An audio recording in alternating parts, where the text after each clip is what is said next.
Hello, I promise I'm not here to be a creep show art light, or dupe if you will, although I admit I was inspired by her as well as other creators much like Corpse Husband. Nowadays with the constant influx in views and popularity a first intro video is much hard to find and come by. However, this is mine, so hello, I hope you enjoy the content. This video will be explaining my experience with digital art, as well as the college I had attended and how they took advantage of not only me but several of my peers and others around my city. My goal is to shed light on non-credential schools and prevent anyone from making the same mistakes me and others have been confronting for a few years now. Something extremely regrettable that we have to live with for as long as we need pay our debts. All stories and actions talked about in this video are completely true and entirely based off of personal experiences. Therefore, this video may be portraying a biased opinion on post-secondary institutions. However, this does not diminish all post-secondary institutions and their respected educational degrees. All institutions are different and are run accordingly to the best of their knowledge by trusted and respected campus directors. Okay, now let me start off by saying this is in no way a video to give the common millennial opinion of school is dumb. I really just think they are money hungry, and there is no reason to go. Most successful people in life didn't need to go to college anyway. Without ever being on a single college campus, knowing a single person in college, or hearing any experiences about people who were actually very successful going into some sort of education after high school. I never was the one to hold that opinion. I believed, yeah, sure, it's not for everybody. Some people are extremely successful without college. I mean, both of my own parents never went to college either, and make more money than I will probably ever see in my life.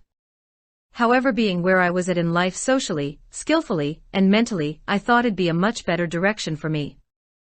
I was tired of working in dead-end jobs, making minimum wage, and I wanted to set up my future for not only success, but go into a field I knew I loved, and would be more than happy to excel in. So I began researching. It was hard to choose not only a career but a school too. Especially with parents breathing down my neck.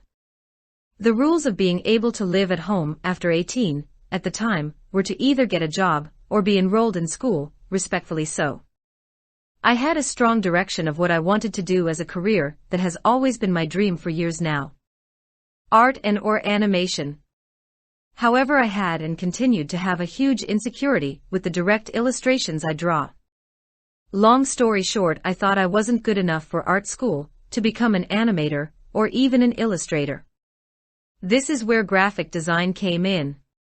I knew graphic design was a thing, as it's not only the career path my father wanted, but one I was strongly interested in as well. This being because I attended a communications technology class in high school. But I didn't know the steps needed to get within the industry. I visited a local youth job service place within my city and did some research with the lady who was appointed to me. We discovered at the time in my city graphic designers didn't even need schooling, which was great news. But also terrible news, as the quavering piece of paper in my hand that displayed a copy of my resume only read: employment experience, retail and amusement park concession stand operator. I looked down in concern at my resume, which must have been written all over my face, as the employment coach looked at me, suggesting volunteering at local art shows in the area. She then stated, although many graphic designers don't need college, it seems you definitely get a step up above people who don't have a diploma or degree. She recommended still even going to a college to get a refresher on all the things I've known from high school, and maybe even learn new things. She then recommended one of the smartest things from anyone I heard talk about college ever. That was getting into a college that had a practicum. There was many schools and institutions in my city. However, getting a direct answer as to which schools had a practicum placement and which program was cheaper. I ran into a lot of problems with this. Now you see, when you're trying to get more information from a school that's a non-credential institution, they will never give you a straight answer on any of your questions, and almost always wanted you to come and to talk about it. Mainly so you can be pressured and persuaded into choosing their school. However, the credential big-name educational institutions don't even get back to you. You basically have to chase them down for simple information. In fact, I have been pushed away 3 times from a big art school in my city, without them seeing a shred of my art. All because of asking questions on future employment opportunities for when the degree's been completed. At least from my personal experience, they shut you down before you even contemplate them. Now I had absolutely no idea about any of this until going through it. As I said previously, my parents didn't go to college or even graduate high school, as well as their parents and so on. Nobody I knew around me went as far as I went with education, and I had to find all of this out the hard way all alone. This is when I found the institution I ended up going to. Now, first arriving and speaking to the man who was in charge of coercing me into joining, I was very ecstatic. There was a practicum, extremely great hours, so I didn't have to take public transportation at night, a relatively short program, and the golden perk of all, if I wasn't sure about the program, I could leave within a month's time given I was on a student loan, and I had previously dropped out of another course. Remember this? We even got to get our own iPads and everything. It sounded so cool, and like so much fun. I was finally excited to be a part of something for the first time in my life. Another thing I must mention is when you're in an environment where you're so ignorantly in bliss, it's hard to tell the difference between right and wrong in the moment. We've seen the same concept in relationships. But what if we correlate this idea into institutions, companies, jobs, and even within morals? Throwing this idea into the mix is something that truly was an eye-opener, and made me not only infuriated with educational institutions which I once loved the idea of, but it also made me realize how cruelly and belligerently I was taken complete advantage of within this school. Upon my first day entering class, we were told we no longer were getting our own iPads. Disappointing for sure, but it came with a plus side. Tuition was lowered because of this. When we all took our information in about our tuition to get it lowered and inform our student loans, I noticed the tuition was significantly lower. I was a bit confused by this as we were only informed there were no longer any iPads. I shrugged it off and assumed maybe it's because we had some programs and textbooks installed onto the iPads once we got them. This was not the case. A few weeks went by and I started getting concerned. We had no tests, pop quizzes, exams. Heck, they didn't even have class discussions or make us go over our textbooks or projects, which we only got once a week. Most of our learning was completely self-taught and basic crap we could have just learned on our own on YouTube. I was getting very annoyed and anxious. I began thinking about my month offer I was given and decided to take it. As I was leaving to head to the office to take that offer up, I was interrupted by an instructor informing us that we no longer had the option of a practicum, and that those of us who have a student loan balance need to head to the office to collect the pay stub information. I was even more infuriated at this point, because I knew exactly what that meant. Our first payment had gone through. It was now a month. I headed straight for the office asking to speak to someone about the agreement with the man who recruited me, only to come to find out one of the most terrifying issues that had arisen.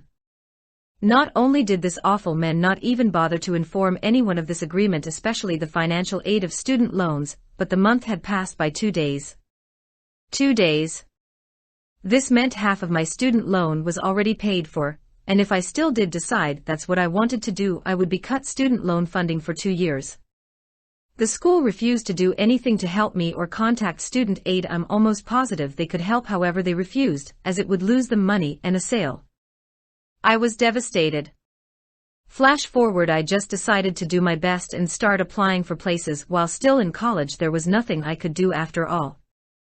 Or could I? I didn't even know if I could. It was drilled in my brain that I couldn't by the institution so hard. I just decided to deal with the crappy hand of cards I was dealt. I applied everywhere all the time, and if you're hoping for a happy ending, I suggest you click out now. I didn't get a single interview. I graduated top of my class with honors and a GPA of 94%. However, not a single place was interested in hiring me. It has now been 2 years since I have graduated. I got a full-time job in retail, and I have received a single interview for graphic design, one of which was conducted by someone who doesn't even do the hiring. Needless to say, I didn't get it. My motivation has been destroyed. My courage completely crushed. My love and interest no longer exists. I get daily notifications for graphic design jobs. Sometimes I shoot my shot and apply. Other days I sigh, putting my phone down, leading to a very sad day, thinking about the most regrettable decision of my life all day. I've talked to a few former classmates, and it seems to be it isn't just me. That was a bit of a motivation boost. The few of us who got honors one told me the institution had lied to him saying it was an accredited institution, and his classes could be used for a prestigious school he was interested in going to. They weren't. He still got in, however, and I am definitely rooting for him. The other things didn't bother him much. His parents paid the price for college, and he went off to become a tattoo apprentice instead while working full-time for a car detailing company. Although he does admit things pissed him off as well, and he felt really bad not saying anything to his family sooner. And me? What was left of me? The third generation of failed artists in my family. I mean, I am extremely grateful for my job, don't get me wrong, but it has nothing to do with art. I don't even have a chance of improvement as I work for a small business.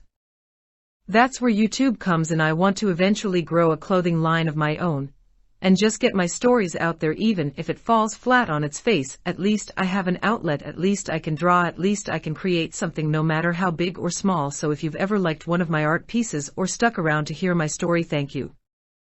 People love to tell you why college is just not it, but they never tell you why that is, or the terrible experiences where you can be easily taken advantage of. I wish I had a video like this before I made the mistake of interacting with this school.